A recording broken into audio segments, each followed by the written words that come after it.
जय हिंद दोस्तों। डिक्टेशन शुरू होगी 5 सेकंड बाद।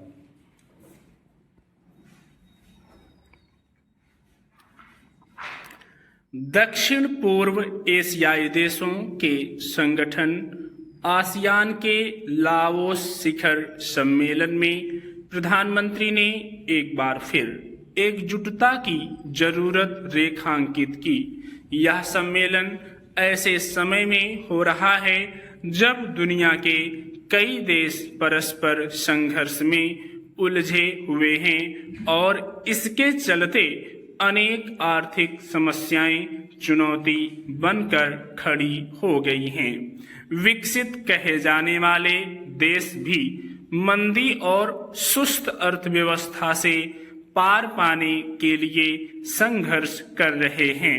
प्रधानमंत्री ने ऐसी स्थिति में दक्षिण एशियाई देशों से परस्पर सहयोग और शांतिपूर्ण वातावरण बनाए रखने की अपील की। दक्षिण एशिया के सभी देश चीन की विस्तारवादी नीतियों के चलते किसी न किसी रूप में असहज महसूस करते हैं।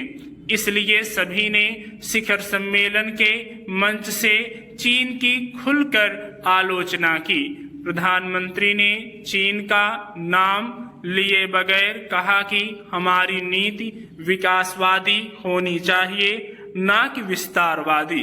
दक्षिण चीन सागर में चीन की बढ़ती सक्रियता के मद्देनजर उन्होंने समुद्री गतिविधियों के संबंधित कानूनी ढांचे अनक्लोस के तहत ही संचालित किए जाने पर बल दिया। निगरानी की आजादी और वायु क्षेत्र सुनिश्चित करने की जरूरत भी रेखांकित की। इस पर एक ठोस और प्रभावी आचार संहिता बनाने तथा क्षेत्रीय देशों की विदेश नीति पर अंकुश लगाने की कोशिशों पर विराम लगाने के उपाय तलाशने की जरूरत भी बताई।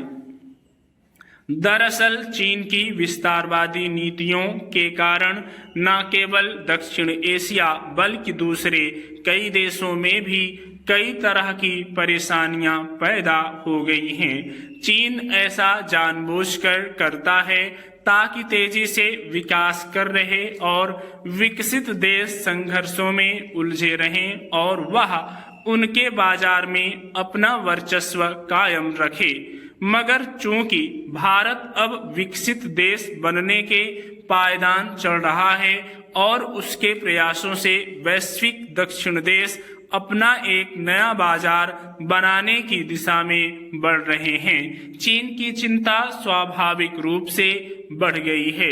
दक्षिण चीन सागर में उसने इसीलिए अपनी गतिविधियां तेज कर दी हैं। कुछ समय पहले हुए क्वाड सम्मेलन में भी भारत, अमेरिका, जापान और ऑस्ट्रेलिया ने दक्षिण चीन सागर में चीन की गतिविधियों पर नकेल कसने की जरूरत रेखांकित की थी।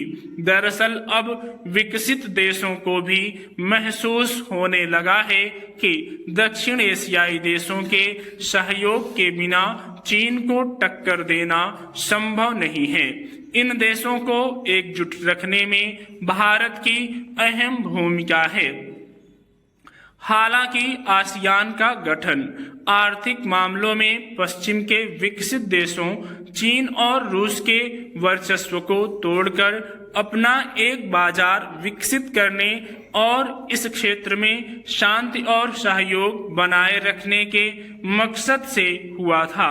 इसका असर भी दिखने लगा है। फिलहाल जिस तरह रूस और यूक्रेन लंबे समय से संघर्ष कर रहे हैं और उसके चलते पूरी दुनिया में आपूर्ति श्रृंखला बाधित हुई है, फिर इजराइल और हमास के संघर्ष का दायरा बढ़ा है और उसमें विश्व की दूसरी ताकतों के भी कूद पड़ने की आशंका जाहिर की जा रही है। आसियान देशों की भूमिका आने वाले समय में और महत्वपूर्ण होने वाली है। निस्संदेह अगर आसियान देश इस स्थिति में एकजुटता और परस्पर सहयोग बनाए रखते हैं तो इस क्षेत्र को वैश्विक संघर्षों की आंच कम से कम प्रभावित कर पाएगी। स्टॉप।